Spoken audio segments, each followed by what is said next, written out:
my friend Jim Lawson, Black Belt, new owner of Jiu-Jitsu Magazine.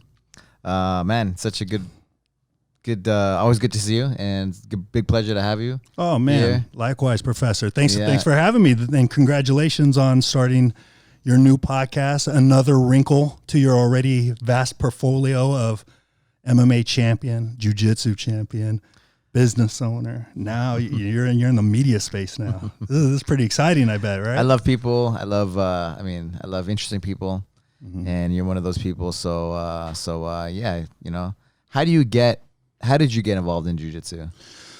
Oh, great question. So it goes back to actually karate and Bruce Lee movies as a little boy, right? Okay. As like, you know, kids of our generation, because we're pretty close to age, in age. It started with Kung Fu flicks, Chuck Norris flicks. And where did you grow up?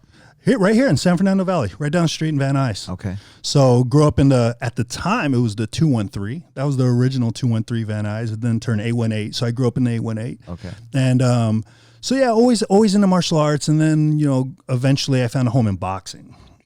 But then, was it November 13th, 1993 rolls around. I was already in the Marine Corps at the time. My friend... Okay, you're in the Marines. Yeah, 13 years in the Marine Corps. So my friend, I was at my friend Danny Larson's house. So we're heading out to, you know, typical weekend type stuff. And his father was watching this kumite type of program. And I stopped me dead in my tracks because I was always a fan of martial arts. Again, heavily involved in boxing at the time, but more into Marine Corps, which was line training at the time before they evolved into Marine Corps martial arts. So I was into martial arts and I see this. I'm like, oh, what the hell is this? And then his father told me about, it's an Ultimate Fighting Championship. And then I see this little skinny kid in his pajamas. I'm like, oh, this little dork's going to get jacked up bad. Pajamas, right? Against Ken Shamrock. Oh, look at this. I remember thinking, look at this little dork. Oh, this poor guy. His Speedos, Yeah. And you just jacked, look at yoked. action figure, right? Yeah. And then I see him choke him out. I didn't even understand. I'm like, what? And then so fast forward, I see it again and again and again. December 1993. I'm at the gym working out. I see these guys rolling around in their pajamas. I'm like, oh, they're doing that Royce Gracie stuff. All white belts. So I asked if I can jump in. I'm like, I know how to defend myself. Someone starts choking me, tuck my chin. Game over. It's on. And I was always pretty decent at wrestling, right? So then they kind of introduced me. And they choked me 7 ways from Sunday. Got my back choked. And I was so infatuated. December 1993. So I trained with those guys. And we took it seriously. In a garage somewhere? Yeah, in their living room apartment. Okay, yeah. We'd clear out the coffee table. And as you know, at that time, it was very hard to find places to roll. And so when they were rolling in the aerobics room at the time, it was a hardwood floor and they had these aerobic mats, and the guys who weren't sparring, they were just kind of keeping the mats together as one pair rolled. And then I had shorts on and we'd all trade the jacket and we'd all take turns rolling. And then we'd start challenging. We'd do our own little Gracie challenges, and we challenge people from collegiate wrestling teams. We were doing well. So I used to challenge people too. Yeah, right. Yeah, those are the days, right? Yeah, you just any way you can get it. Yeah. Any way you can get it. My martial art is better than your whatever you do. Right. And so we're talking like UFC 5, UFC 6. I was actually, you know what, I want to do this. So I didn't have any accolades or credentials at the time. So I actually spoke to Art Davey about getting into UFC. And he was asking me, well, what kind of boxing titles do you have? None. What kind of black belt do you have? None. Yeah, we're looking for more people, more seasoned people. And I know what I'm looking at. See, more seasoned to get people. Into UFC. Yeah, so it's like, basically they were looking for a story at that time. I'm like, all right, roger that. I'm going to use this time, train, and I'll give them a story. I'll give them whatever story. Maybe I'll be a pit fighter, you know? So anyways, the short story, got injured.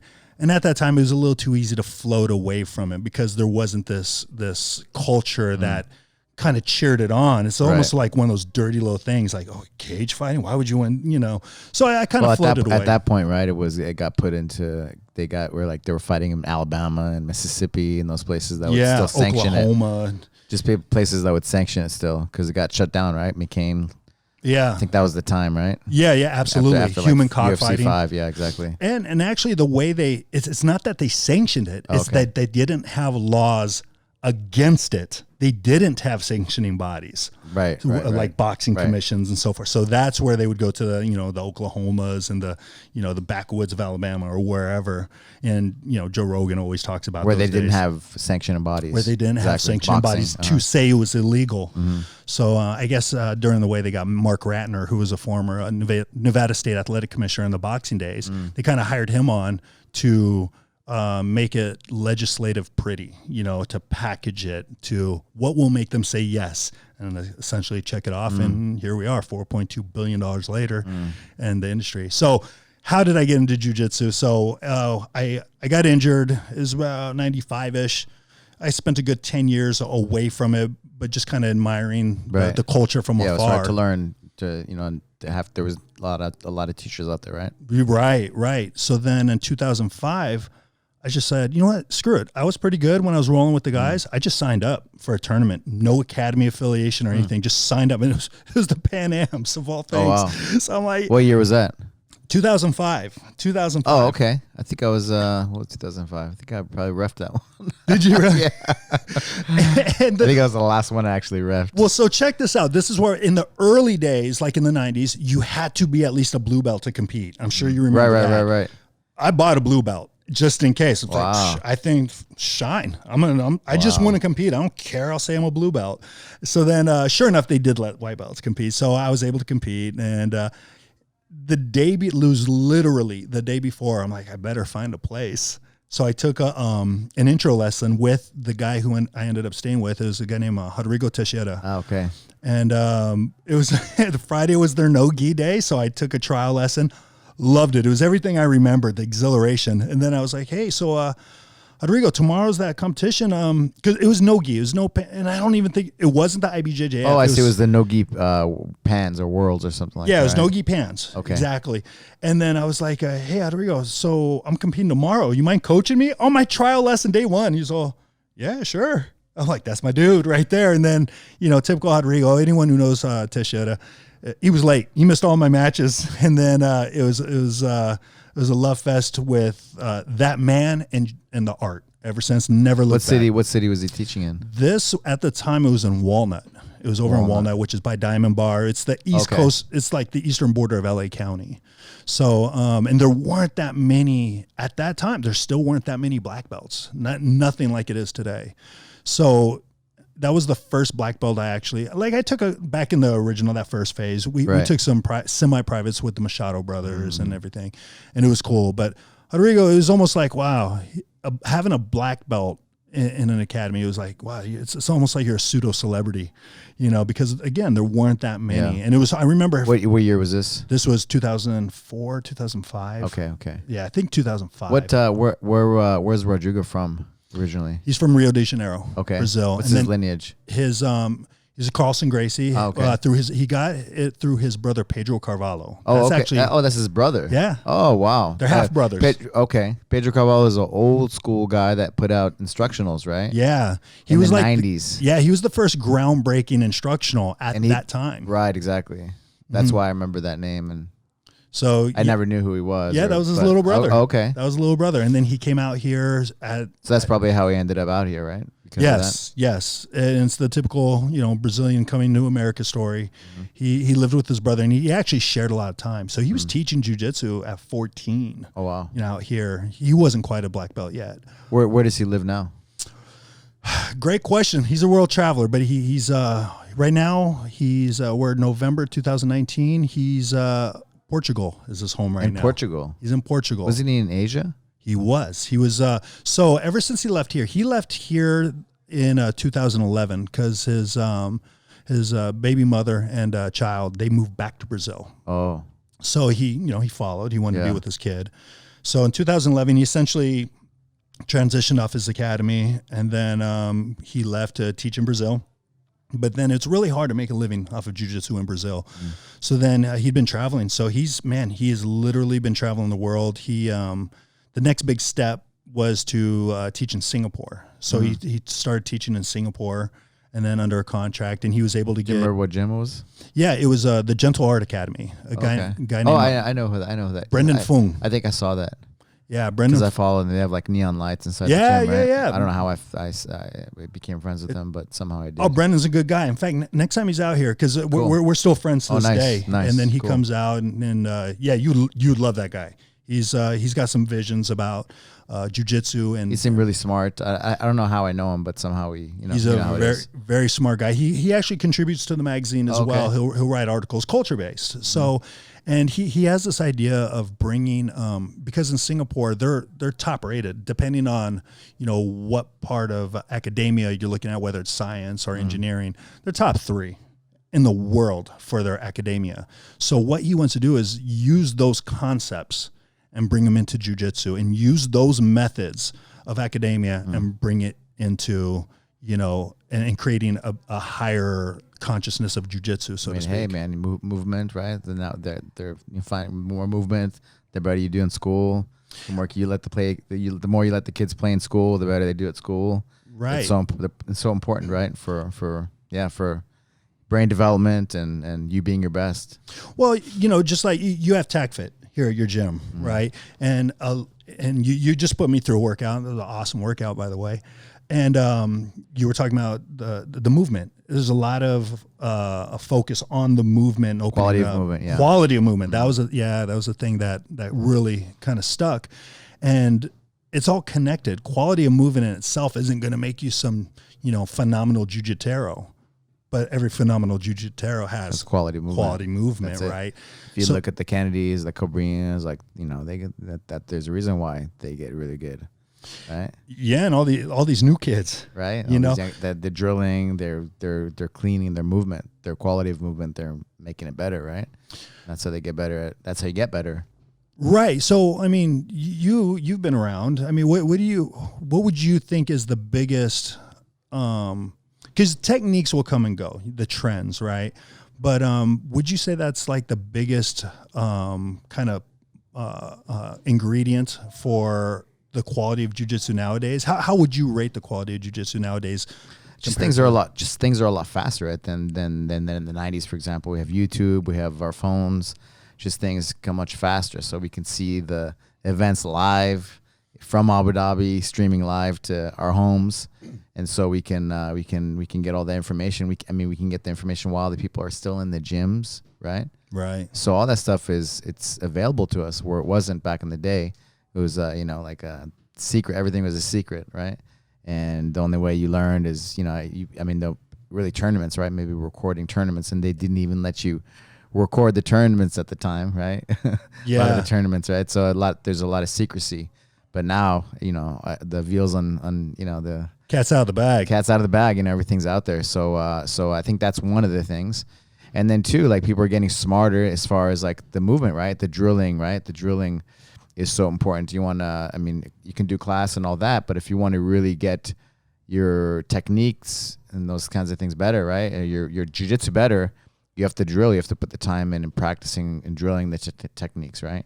It's not always like, like, of course, like I come from the old school, so it was like, every day pohada, every day it's a jungle fights, Right. But like the drilling is so important. So I think that's a big part, right? Putting those drilling reps in. You mentioned being consistent. Yeah. Yeah. And you mentioned something about the secrecy and all that. Do you think, in the division, like the whole idea of criange, like it was very big back in the 90s. Like, in fact, don't even think about it. Being a trader. Yeah. Well, being a trader and how about just even teaching? Like I had the opportunity to speak to Chris Howder, remember Dirty Dozen, right? Yeah. And I met him back in the day, back in when was that? The 90s. Yeah. I mean, you met him at the Machados. I trained with him. You got to train with them. Yeah. Okay. Yeah. But he mentioned something about, coming up in those days to where the way he got introduced was his Aikido teacher, instructor. He showed him one move, but then it came with a little caveat, like, I shouldn't be teaching you this, but here are the people that can teach you. And the reason why is like, there could be some very dire physical consequences if I ever found out. And then, anyone who delves deeper into the history of jiu-jitsu, that's pretty common. And it's like the classic Bruce Lee things, right? Like him teaching non-Chinese. On the set, yeah. Right? And he had to fight for that right to teach, you know? So would you say that's still a thing in this day and age, or no, it's more open now? It can't, right? Because of the technologies, everybody's trying to make their buck on subscription things, and you know, just the stuff is out, the cat's out of the bag, like you said. So just on that alone, you know, like, sure, you can act like that, but you know, there's no reason for it, right? So I think it's changed a lot because of that. Yeah, it's more of a I guess a business approach. It's definitely a business approach, right? You're the businessman. You used to have 5 gyms. 5 gyms at one time, right? 6 actually. Yeah, in LA. 6. Yeah. Well, 6 in LA, and then you always had that one in Santa Fe. Well, I had my original schools. We did 2 schools in New Mexico, and then my students kind of took it over. Yeah. That must have been a nightmare to juggle all those schools. Well, I didn't. I kind of sold them, and they ran it and stuff, you know. And actually, I didn't have a school when I first moved to LA. I was just fighting, you know. So for a couple of years, I was just fighting. I did a couple of fights in the UFC, fought around because I wanted to get that out of my system, and I didn't know really if I wanted to do another school. And then I did 1, then we did 2, then we did, you know, I just got involved with certain people. And, but it made me realize what really matters to me. And what really matters to me are the people, the relationships that I have, seeing people get good. And so if there's one thing that I got out of that situation was that what matters to me, what makes me happy is my relationships with the students, and seeing them get good, you know? Yeah, it was crazy. It was crazy being in that situation. I guess you could say, yeah, I guess I don't try not to get too stressed, right? Mm-hmm. But it definitely made me realize like that I didn't want to do that. I'd rather do something else with my life. Something that made me, you know, like investment banking or something. If I was in it for the money, right? But what matters to me is the relationships.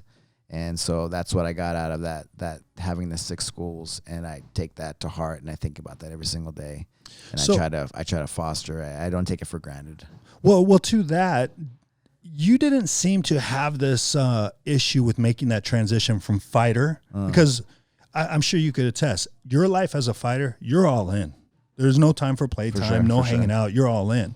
Well, I've been simultaneously, like, you know, competing and teaching since the beginning, pretty much since the 90s. I've been teaching because there's nobody else, right? Mm-hmm. I learned directly. I went to Brazil, and I learned, you know, directly from kind of the source. And there was no place to train, so I created a place. And I taught my friends. I taught people that wanted to, you know, if they found out about me, they came and trained with me. Mm-hmm. So yeah. But enough about me. Let's talk about you. Man, it's I was saying, I know it's your podcast. How did you start teaching in Burbank?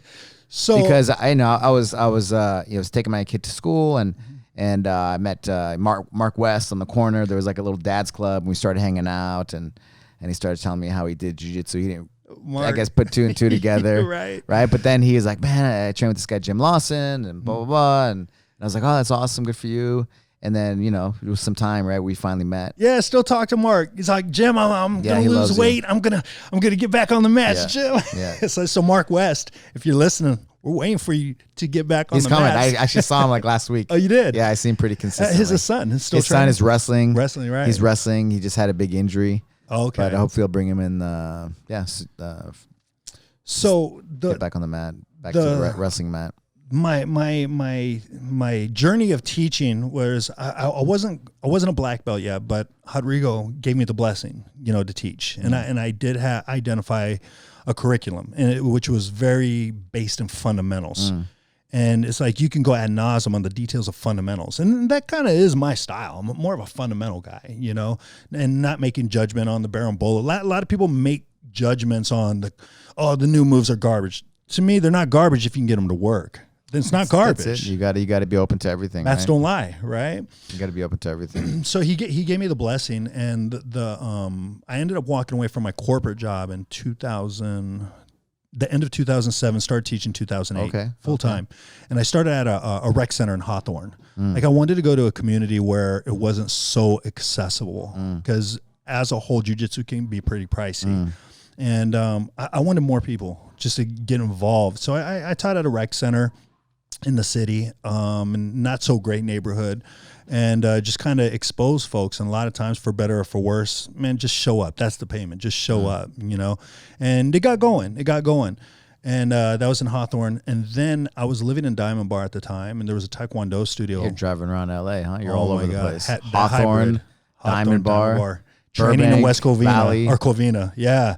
It was insane. I think back on it, Alberto, and I don't know how I did it. I mean, damn. So I was teaching, and plus when you give up that steady paycheck, man, fear's a powerful drug. What kind of corporate things were you doing? IT. So I was that's right. I remember that. IT director. So anyways, yeah, teaching twice a week in Hawthorne. And then the days where I wasn't teaching, I ended up teaching at a Taekwondo academy, which to this day, still friends with that family. It was, the guy was the head coach of the Olympic team, the first Olympic Taekwondo. And they were open enough to introduce, other arts to their academy, because they figured, even though he was a Taekwondo coach, he was all about that everyday pohada life, and he felt his students could benefit. So, and to this day, his family will bring me in, and I'll show some jiu-jitsu and stuff like that. So I was teaching in Diamond Bar, teaching in Hawthorne, training in Covina with Rodrigo. But then I ended up moving out here back in Van Nuys. And my wife and I, we went to a movie, and then that Taekwondo place over on San Fernando Boulevard, asked them if they wanted to have a seminar. And then so he brought me in for a seminar, and actually they liked it. So then they asked, hey, do you want to teach here more? So I started teaching there more. A couple blocks away, there was a Defiant Muay Thai Academy, MMA Academy, but they didn't have a grappling program. So I became, the grappling coach over there. And that pretty much put me at Hawthorne. Had to go. I gave it to one of my students, and it kind of played its role. It left. And then, so I just started focusing on the Burbank stuff, and I really wanted to focus, because at that time I was dealing with some pro fighters and training them, and that's pretty much where my focus was. And then at some point got the offer from Mike Velez. I'm fast forwarding, but I mean, I'm teaching for years. How about that? So I got 2016. Well, I met you that you were teaching, and then Mark West, and then you got involved with Jiu-Jitsu Mag. Jiu-Jitsu Mag. Yeah. So you started helping him out. Yeah, she came out here for one of the spreads that we did, right? A few of them, actually. Well, yeah. One with you, one with Alberto Galazzi, and there's probably some more stuff sprinkled in there. And then, so then I dissolved my academy, and I actually recommended you. And then you kind of took some of my folks, embraced them. And, so here we are. And I gave up because I'm essentially an all or nothing guy. It's like, if we're going to go, we're going to go. Let's go. And that's pretty much what it was with Jiu-Jitsu Magazine. And, with this whole transition from the print into the digital realm, it kind of played to my IT background. It's like, not that I really know what I'm doing, but I have a general idea of where, it can go, the whole digital landscape. And it's pretty exciting. And then, Mike kind of offered me the keys to the kingdom. I'm like the opposite. You're like old technology resistance. And here we are on the Alberto Crane podcast. I just surround myself with really good people. Really, over and over and over. That's the key, though. That's the key. That's the key, man. It's like, what's that saying? You show me someone's 5 closest friends, I'll tell you all about them, So it's like, you obviously surround yourself with good people. And, I've followed you since you were King of the Cage days, I think that's when you got on my radar. And, and to see what you've been able to do, it's, and I'm not saying this because we're here and blowing smoke, but it's like, no, here's someone who's about it, who carries the jiu-jitsu flag into combat, into sporting combat, right? And you represent the jiu-jitsu culture, the community. And then after that, you still represent the jiu-jitsu community, not through MMA, but through jiu-jitsu. Like you doubled down on jiu-jitsu, and you make what seems to be a very comfortable living, a very good living off of the community, and not at the expense of the community, but with the community. And that's something I've always respected. And, before we pressed record, I was kind of expressing to you how much I appreciated that when I was in Burbank. I mean, our academies were literally blocks away, but I never I never felt encroached. I never, going back to that whole creonch. I know that was a thing too. Drives my wife crazy when I always talked about opening an academy. I took that very seriously. It's like, no, that's too close to so-and-so. Well, do you know them? No, I don't. But it's just, that's the old school part of me that I have a hard time with, and it's like, now it's a different it's a different day. And, you gotta adjust. Different A and A. Yeah. Yeah. And it's like business. It's like jiu-jitsu. You have to acknowledge some truths. You have to pressure test these things, and you move on. I think that's the infatuation, what we all love about jiu-jitsu. Yeah, for sure. I mean, like I compete is to fight, but and that makes me appreciate jiu-jitsu even more after fighting MMA and stuff for so many years. How amazing it really is, and so I really believe in it. Obviously, right, on every aspect, from competing and fighting to in fighting, right, in MMA, but also for just quality of life and helping as a tool for you to be your best. And and that's so with the transition, everything I am, like I'm jiu-jitsu number one, but I also am TAC fit, and I believe in having the TAC fit system with jiu-jitsu to be complete. Right. The Mr. Miyagi, right? Mr. Miyagi, he put his hands together and put his field Danielson before his match, right? Right. But we never learn these things, and so all that stuff is in that system. And Scott Sonnen, the creator of the system, right.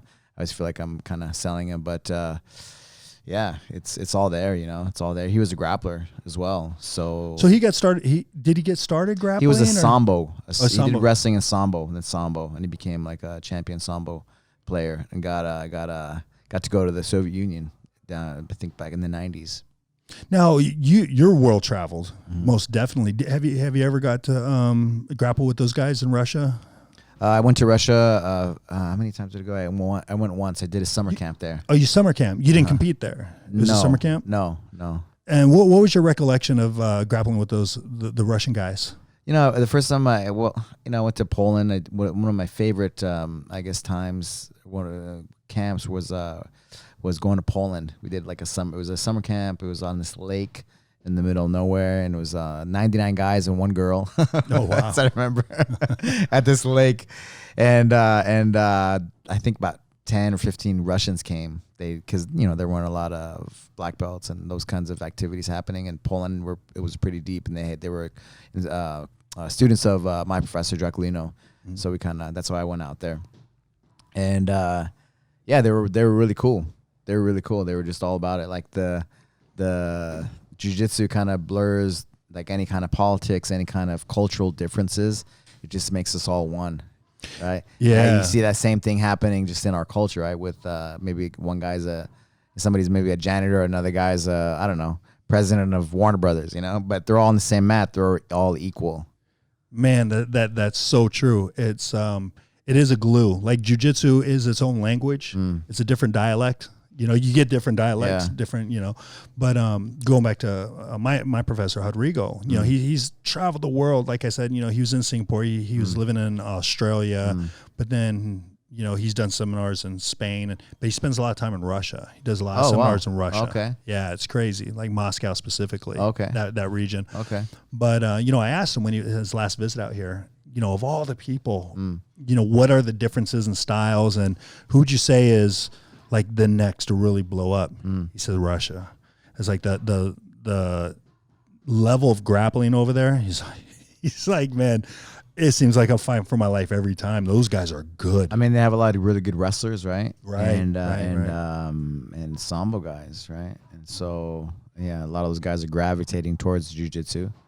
So they're not just regular white belts. Right? Yeah, not white belts. Gnarly dudes. Yeah, not all white belts are created equal. Like the Caucasus, right? Like you have Armenia, you have like the Dagestan, like Georgia, like Chechnya, all those places, right? They have, and I think like as far as people, like kind of the toughest genetics. I don't know why or how it works, but they're just like tough people.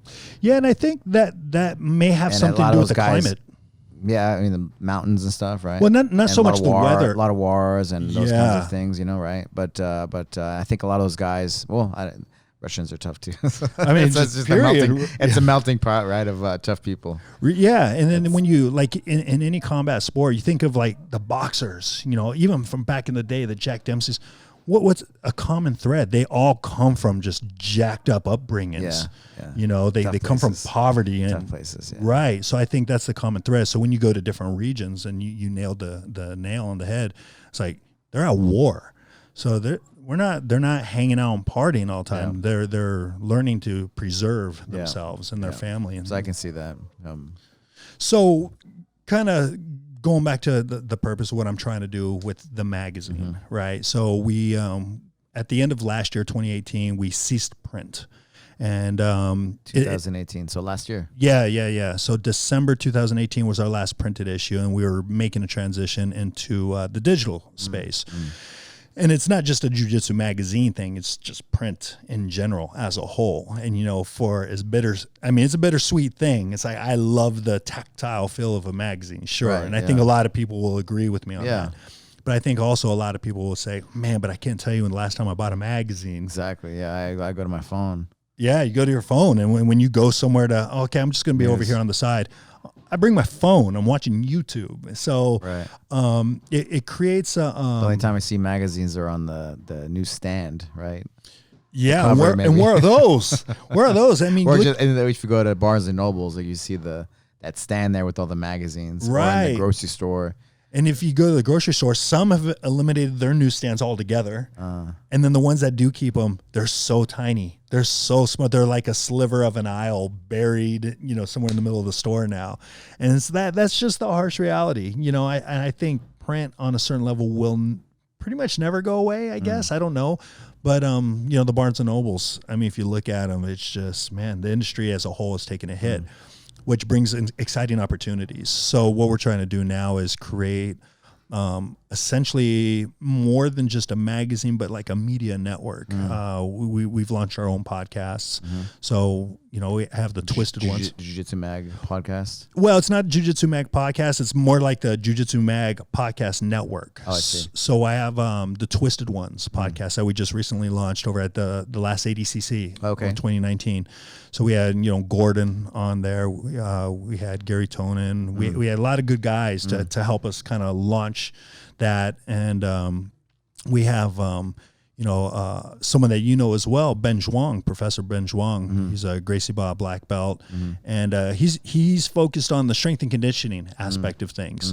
So we have a Ask Coach Ben podcast that we just started releasing. He had some legacy podcasts that we're kind of dripping out right now. In fact, right now we release them every day. This morning's was can't remember what this morning's episode was, but anyways, right now until we get caught up, which is the end of this week, we'll probably be releasing once a week. You can count on Ask Coach Ben, and he's got a lot of really good science-based studies and topics that we like to kind of delve into. And then Kenny Jewell, who is Kenny. Yeah, Kenny. He's legendary photographer. He has his Grapple TV podcast with Felicia O.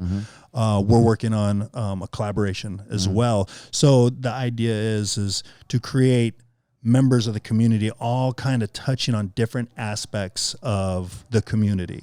You and I, we were talking a little bit before about how competition is definitely a very important facet to a lot of us, especially, us. Both of us have competed, some of us on a higher level. I'll let people figure out who compete at the higher level. But it's just the competitors of jiu-jitsu is but a niche.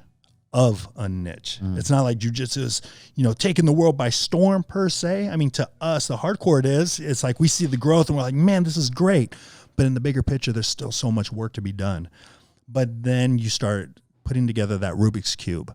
How do we make it bigger, jiu-jitsu? And how do we do it with integrity? Because there's a lot of people out there that just want to make that fast buck. And you're always going to have that. I think jiu-jitsu is a bad business per se to get into if you're just in it for the buck. Yeah, right. And on so many levels too. You can't fake jiu-jitsu either, right? Man, today, it's not getting easier, right? That's right. That's right. Well, it is, and it's not. Technology and those things, right? Right. But I mean, the good thing about it is, I think it's harder to be a charlatan in jiu-jitsu. I think. I could be wrong. There might be some people that are very effective at being a charlatan, but it's like you can't fake a jiu-jitsu black belt. For sure. You just can't, you know. And the other ones, it's like, well, the reason why I don't spar is because last guy I sent to the hospital, you know, whatever. Yeah, it's less and less now, for sure. And then, but it's like, but the other things, the other facets of the community, you know, you always hear people talk about, you know, jiu-jitsu is a lifestyle, jiu-jitsu, and it is. But how do we define that? So to me, that's the Rubik's Cube. You know, for me, jiu-jitsu means so much more than just competition. You know, serving in the Marine Corps. I was there when we went from what was called line training. I was part of that group that evolved into what's now known as MCMAP or Marine Corps Martial Arts, where they introduced a lot of jiu-jitsu elements because of MMA. And, you know, with the rise of MMA, that only serves as an opportunity to help people in the jiu-jitsu community as well. And I think there's a symbiotic relationship between jiu-jitsu and MMA. You know, when it gets into the jiu-jitsu realm, in fact, like this past weekend, I'm about to date this podcast a little bit, but we saw Jacare fight Jan Blachowicz, I believe his name. But, you know, you could make an argument it wasn't the most, you know, exciting fight per se, but there was a lot going on. And you know, the general rule of thumb is like when it gets into the grappling range in an MMA match, people tend to boo. And I think, you know, you look at that analytically, why? You always ask the why. And it's because a lot of people don't understand the grappling aspect. But, you know, the jiu-jitsu dorks that we are, we're like, oh my God, this is great. That right there was a high level sweep. We're getting excited about a reversal. We're getting excited about a sweep because you see the steps that in essence, you can make an argument that watching MMA for us can be more fun because understanding the nuance. Right. But most people don't train, so they don't understand it, right? And it looks kind of boring. Like, what are these people doing? Like hugging each other on the ground? And, you know. You hear it all the time. And to you, like in the early days, what were some of the biggest obstacles trying to make a business out of jiu-jitsu? That had to be one of them, I mean, man, one of the main things, I really believed in jiu-jitsu, right? I moved down to Brazil in the 90s and stuff. When I came back, you know, all there were karate gyms and taekwondo gyms. And then I believed in jiu-jitsu. Nobody knew what Brazilian jiu-jitsu was, so it was the name of my first gym was Brazilian Jiu-Jitsu Academy. I represented, you know, and so it was really me educating people on what jiu-jitsu is and how it works. Now, right? This is back in Santa Fe? This is back in Santa Fe. This is like, you know, I started my first official business in 2000, right? So I was like 23 years old, and so I was making copies of the VHS tapes. Pedro Carvalho's. You know, not Pedro Carvalho's, but really of Gracie in action. Oh yeah, oh those are great. And right? the Hickson the choke video. Oh okay. The Hickson Gracie choke video, right? Just to educate people on how it works, right? Because they have no idea, like, oh, how does this even work? How does me hugging somebody else, like, how does that work in a fight, you know? And then, of course, people that saw Royce Gracie in the early days, they were educated, right? They knew, you know, how it worked, but most people didn't. Yeah. And then I was just this kid that was just crazy about it. And then luckily I had a kind of a network of like kind of older brothers in that group, and they were pretty like really good quality people. They were quality people, and so they kind of would tell other people, and then just, you know, little by little, you know, we grew. So just kind of chip away at the education. I just followed my heart, you know, and I gave everything I had, you know. Like we had a lot of like champions and stuff. I took the guys to Brazil. You know, I started my gym in 2000. I took like a group of them down in 2001. You know, I had like CJ. She was like the first American to win the worlds, you know, female to win the worlds. He was at blue belt, you know, but like we had a lot of good competitors and stuff. We had like at the first picture of Draculino when he came to visit. I think this is like either 2000. I think it was in 2000. Like we had like 4 or 5 guys go to the UFC, and like, man, there's like a picture of like maybe 25. I think we had like 20 people out of that 25 people get their black belts of my original group. They stuck with it.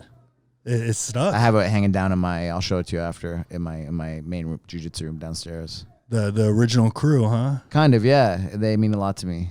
And it was a cool time, right? Because nobody knew what jiu-jitsu was unless they watched Royce Gracie. But some people came in on their own, and then I would give them a VHS tape to educate them. Okay, so you'd give them that in action or something. Just to kind of educate them. I would give them like an intro class, and in those days you would actually have the in the intro class that I would do, would actually have the people try to punch me. My good friend Amal, at least, and he was doing that, So try to punch me in the guard, and I would like deflect and move and slip around and take the back, but I would kind of like almost fight them right in the intro class. So you'd give them the green light. You'd give them the green light to go ahead and try to punch me. Yeah. Anyone get one in? No. All right. That would have been a little awkward. Can you imagine I'm so sorry. Imagine that? Yeah, that would have been awkward. I mean, some guy, there was some young guy, but you're in the guard, you're pretty safe if you understand, right? Right. Yeah, properly used. And those old inactions, and even UFC 1, to this day, for as much evolution that's happened. I just remembered that I would do intro classes and I would have the guys try to punch me. Oh, I can imagine how fun that was, and then they would just be absolutely gassed after the intro lesson. But I guess our intent was good, We wanted them to learn and be better. The intent was always there, but it was kind of craziness in those days. That's a typical story. The new guy who comes in off street and like, I'm athletic, bro. I got a warrior mindset, bro. And then they try to go hard. Oh my God, I'm gassed. It's like, wow. Interesting. Now, those early UFC 1 in action videos, for as evolved as the sport of MMA has gone, and for as evolved as jiu-jitsu has become, I still hold those as the true litmus test of what jiu-jitsu can do against someone who doesn't know jiu-jitsu. That's it. That's still the reality. That's it. I mean, today and age, everybody kind of knows jiu-jitsu in a way. A little bit. If they watch UFC, they know what the guard is, they know what the mount is, they know, certain positions. They may not know what to do with it, but they just kind of accidentally. And that's a big part, right? Yeah. To actually know. So they're educated, so. It's working. It's a different world that we live in. You've left quite a wake behind you of educated people, Alberto. It's like all the people you've come across. Man, I've been teaching. I mean, I had my first business, my first gym in 2000, but I've been teaching since pretty much since the mid 90s. I went to Brazil and I came back for like 6 months at one point, and then kept our little group going that I started in. So with that, I remember back in the day, you touched on a pretty key point about going to Brazil. Whereas when I got injured and I kind of stepped away, it was a little too easy for me to step away because I didn't have what one would consider a support system that understood what I was trying to do.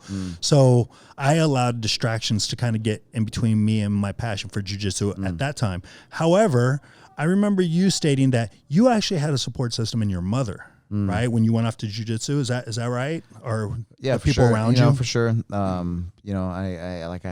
I had like credit cards too. I worked really hard too. So I had like a credit card limit of like 20,000. So my mom helped me, but I went all in. Yeah, I maxed it out. And I came back actually when I was done with what I thought. For the time being, when I was like, okay, I got to go back to the U.S. But I definitely maxed out my credit card, and I was really frugal. But I basically lived off of my credit cards to stay down there. And you had a vision, you had a direction of where you wanted to go. I didn't really even know. I just followed my heart, and I guess it's my subconscious or whatever. But I followed my heart, and once I got back, I remember because of my mom, she's a teacher, and there's a bunch of educators in my family. Like my aunt just won. She just ran for a school board in Santa Fe, New Mexico, and won. But they're like, oh, you can't make a living off of teaching this, I remember them telling me that, or, we were at some educational meeting, and kind of like, and I'm like, okay. And I thought about it, and I definitely took it to heart, but I was like, I don't care. If I have to have a 9-to-5 job and then do it after, I'm going to do it no matter what, because I love this stuff. I believe in this stuff. And so, I guess that was it. I just wanted to be able to do it. So overall, and luckily, like how the world worked with the UFC, is now being a main thing, main sport right now on TV. Right. People know about it now because of the UFC. Man, the UFC it's blown up, hasn't it? I mean, it's crazy. I never, like Greg Jackson, who I used to train with and stuff in New Mexico. He always believed in UFC and not UFC, but like MMA, right?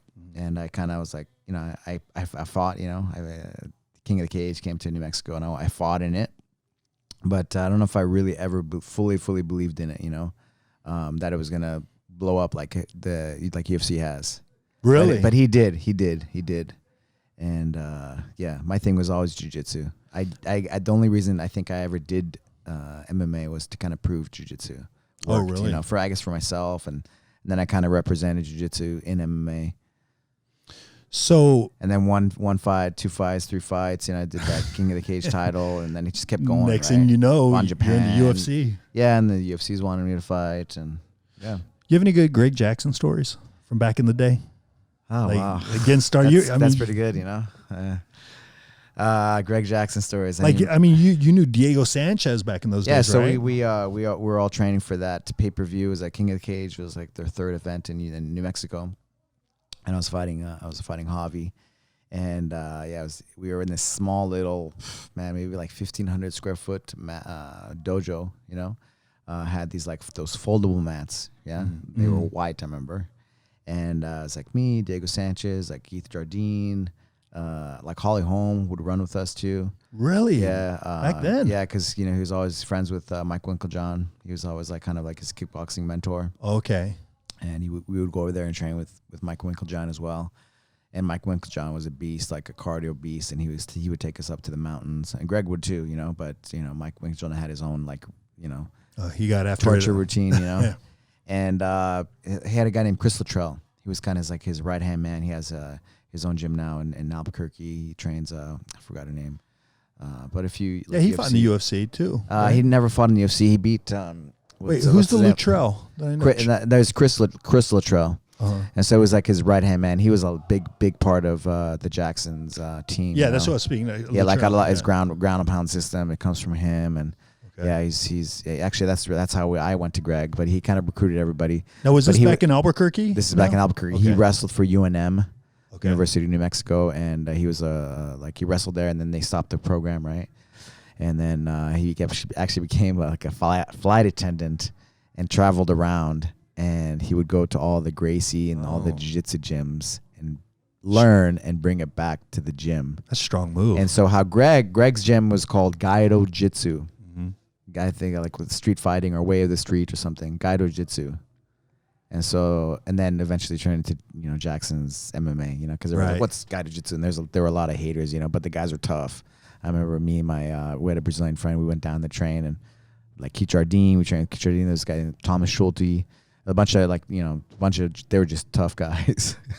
Yeah, like we're these Gaido Jitsu guys, Yeah, signing up for jiu-jitsu tournaments, right? Yeah, we went to the Grapplers Quest in Vegas. This is back in like 2000-ish. I forgot what year, but they would win. Like he was really smart, and then he had them fight.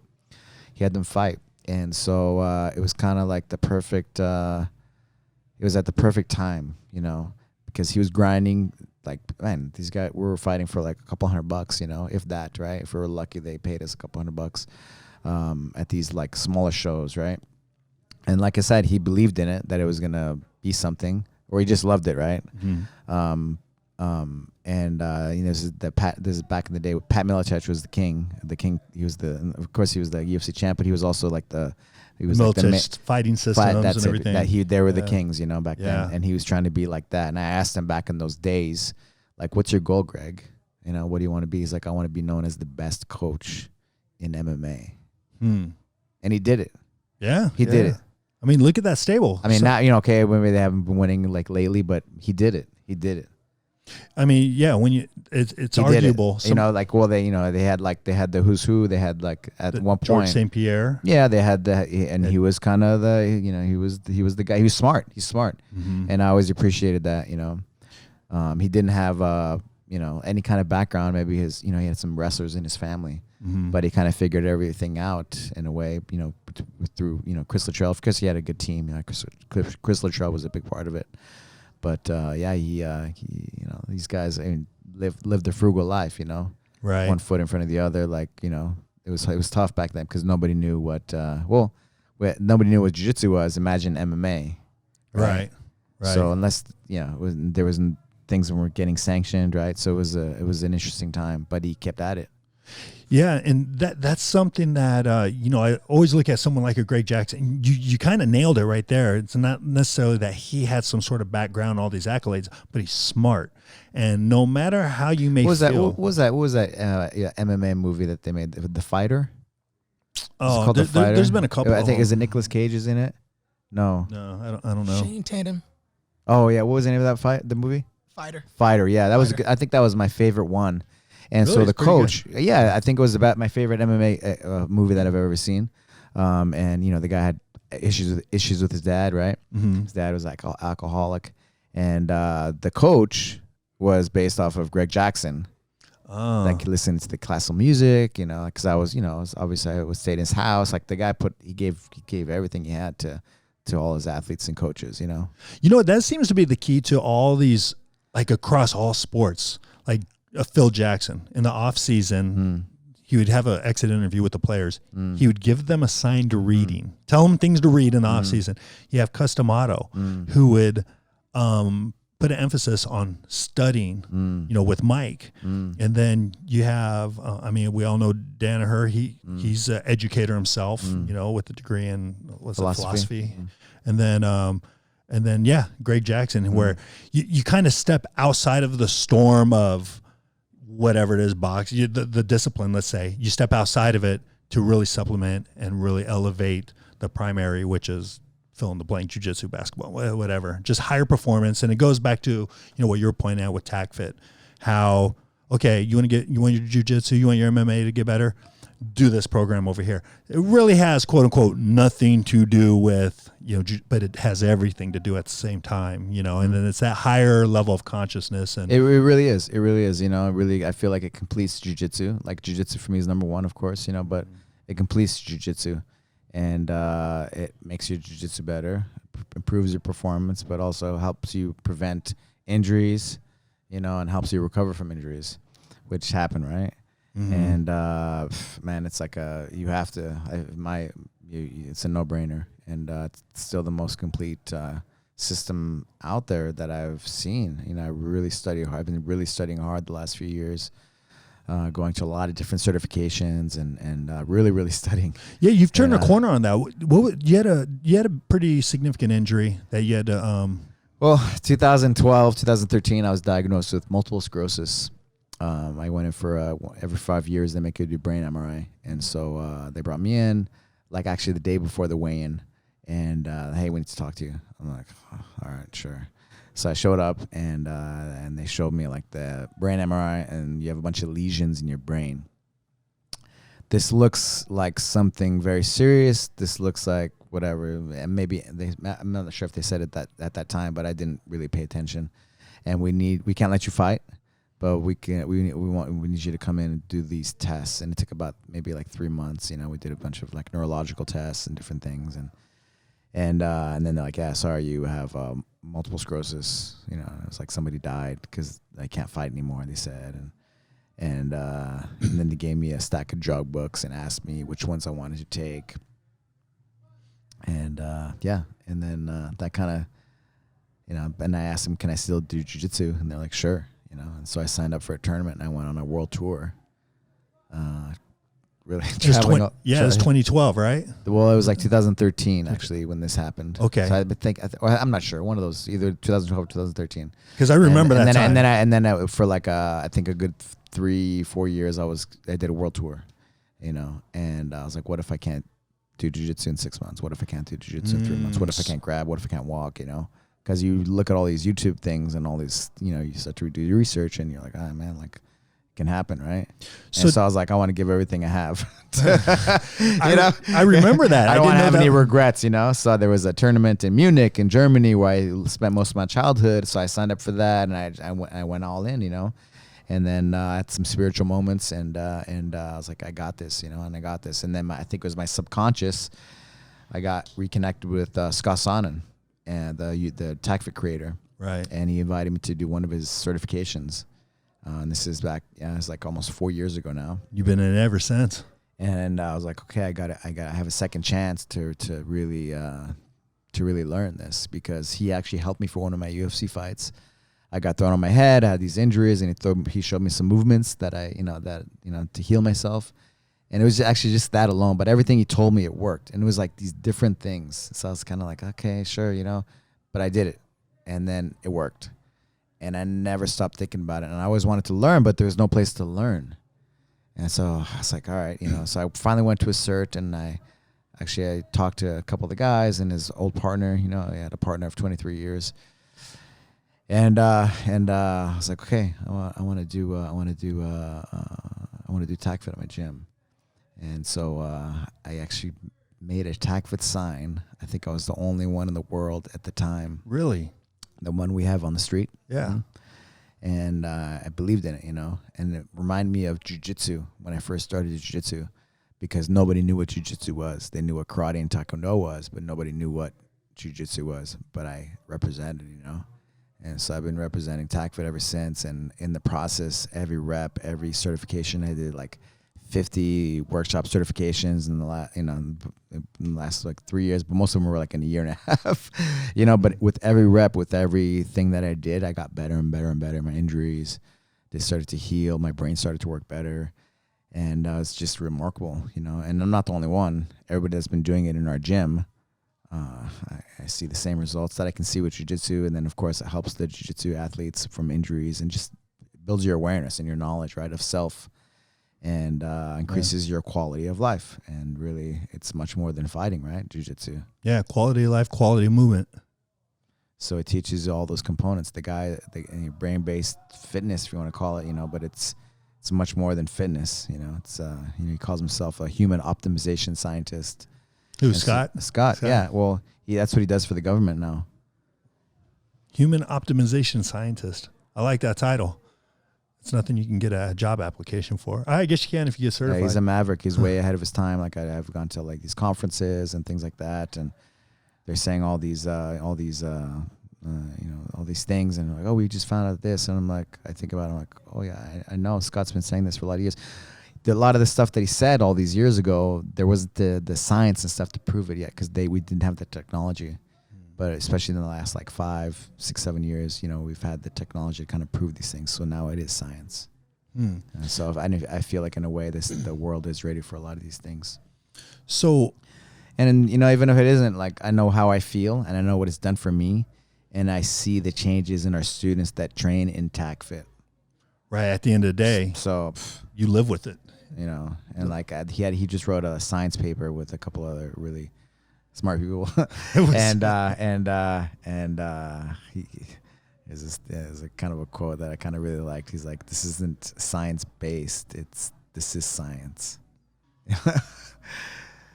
What's your diet like? What's my diet like? Yeah, because I made a statement when we started working out. We did a little tack fed session this morning, and I'm like, God dang, Alberto, you look fit, dude.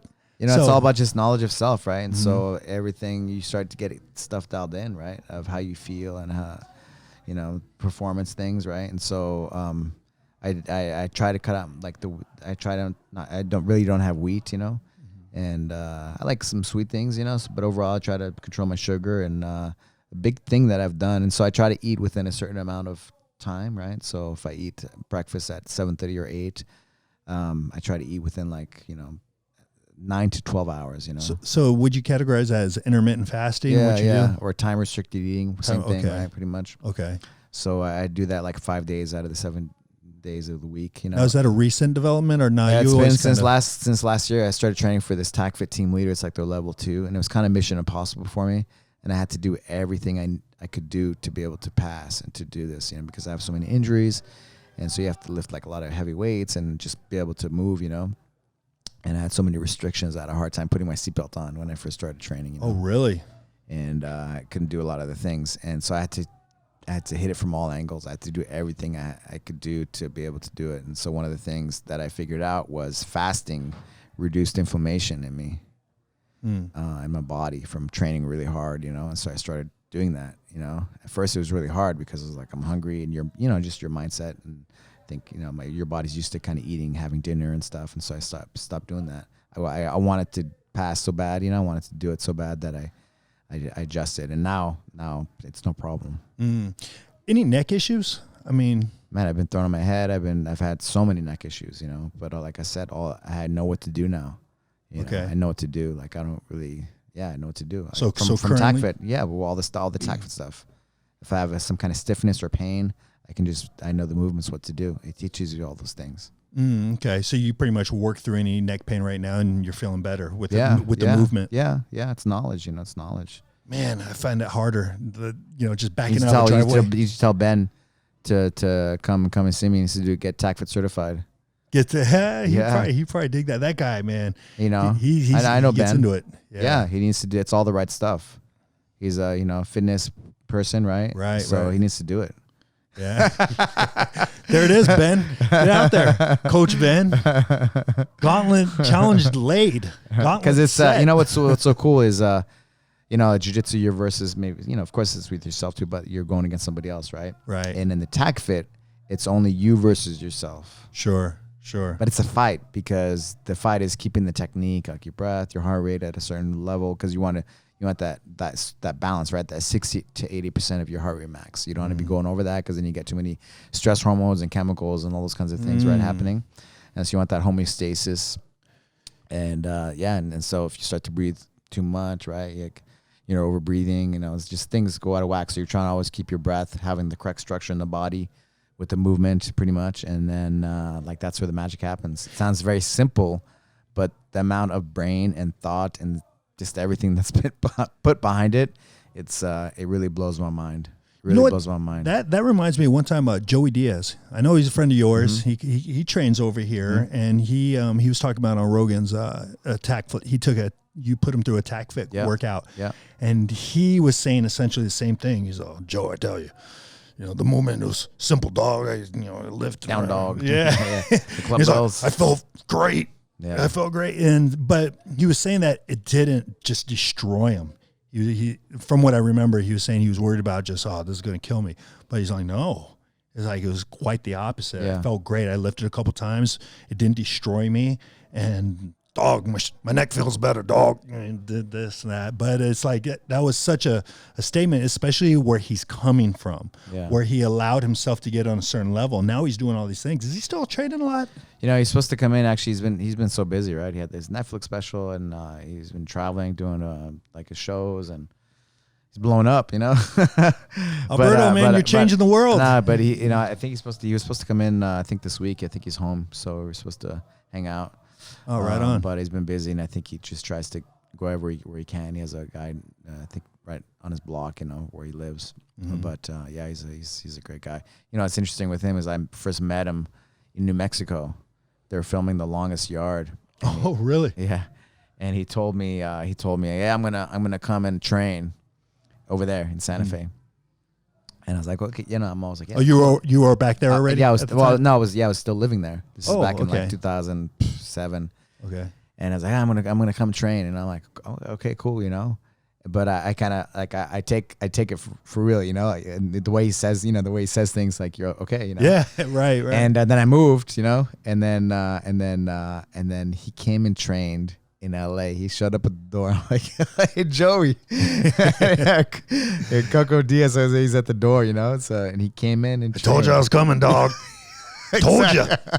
You thought I was messing with you. His more colorful language. 10 years, 10 years. But he came through, I'm like, whoa, and he actually trained. He really trained. Oh, right on. Yeah, and he's a fan, man. He's a massive man too. Big old hands. And he got his blue belt pretty recently, right? It's been a couple of years now, but it's a couple years. I mean, he's consistent. Okay. And I think he still does some movement practice and, that awareness, Yeah, and if you see like some of the before and afters, you see the difference. Yeah. See the difference. So that's good stuff. See, it's stuff like that, Alberto. You're this little kind of like back in the day where you're talking about to get people on board with jiu-jitsu. You're still doing it, man. You're still leaving that wake of people who you've inspired, who you've kind of interacted with, and whether they stick with jiu-jitsu or not, they have that experience to always tap into whenever a situation that, to me, that's the value of jiu-jitsu. Whether someone sticks with it or not, at some point jiu-jitsu is going to affect you on probably a pretty good level, barring any serious injury that you got from jiu-jitsu. But that was probably jiu-jitsu done wrong, or it's a part of it, man. Some things you can't control, right? You can't. That's why, again, I'm gonna go back to it, but that's why, man, you need the TAC fit stuff and the knowledge, that those it's kinds all of connected. things. Because it really is. It really is. You really have to do it. You really have to, and the guy's put his brain behind it, and it works. It works. It's all the right stuff. So. And then it doesn't have to be like that. You don't have to be broken. You don't have to be walking with a cane when you're 40 or 50. I mean, it's reality. It's reality, right? Yeah. You're a cripple. You should be your best at every age, and so that's my goal. And so I want I want the same for all my students as well. Yeah. You get your black belt, and you're not just broken down. You're feeling good, vibrant. You're enjoying training, and just all the things that go along with it. Man, awesome. Which brings me to your I mentioned it on our way up here, your logo for the podcast, the brain with all those dots. And it's like that's the message right there. It's all connected. It's all connected. And was it brain fitness? Brain-based fitness, yeah. Brain-based fitness. Yeah. And it couldn't be a more perfect Men's Health logo. called it, it's on the sign, the world's smartest workout. They coined it that, Men's Health Fitness Magazine. So it's it's very fitting because it is all the right stuff. The guy's put his brain behind it. There's can be better movers, but stuff happens in between, like capoeira masters and all these guys. So it's nice because you can learn these things and you can heal yourself, right? And then bring yourself back because you get injured and you just keep going. It just gives you knowledge, right? Knowledge of self, right? And I think that's what jiu-jitsu gives to you. But I think it offers you all the stuff. It offers you the truth. It offers you whether you want to digest that truth or not. It's there for you. It's kind of like you can leave. So we have it. We have it here. And I definitely see it. How often does someone need to do it to experience the benefits? 3 days a week, it doesn't need to be every day, right? It's like jiu-jitsu. You want to be consistent, but once you do it, like you see people coming every single day. You can totally come every single day. Because it doesn't destroy you every it's training, workout, right? That's what it's about. It's about you feeling good. So maybe I trained jiu-jitsu the day before. So maybe the next day when I come and do TAC fit, I'm not going 1,000%. I'm doing it to recover from training the day before, and so then I can train again jiu-jitsu that night, or it's all how your life, what's going on, right? What you did, and so if you had a crazy stressful day, like maybe you don't want to go 80% of your heart, you don't want to go like full throttle. You want to just recover and just get everything back to normal, get your hormones and your just back in homeostasis, Right. So that's what it's about. It's all about you. It's all about you and just balance and yeah, it's really helped me. I did a tournament this year, and it was the first time in my life that I felt totally balanced. I competed, and I was on weight, and I had breakfast with my family.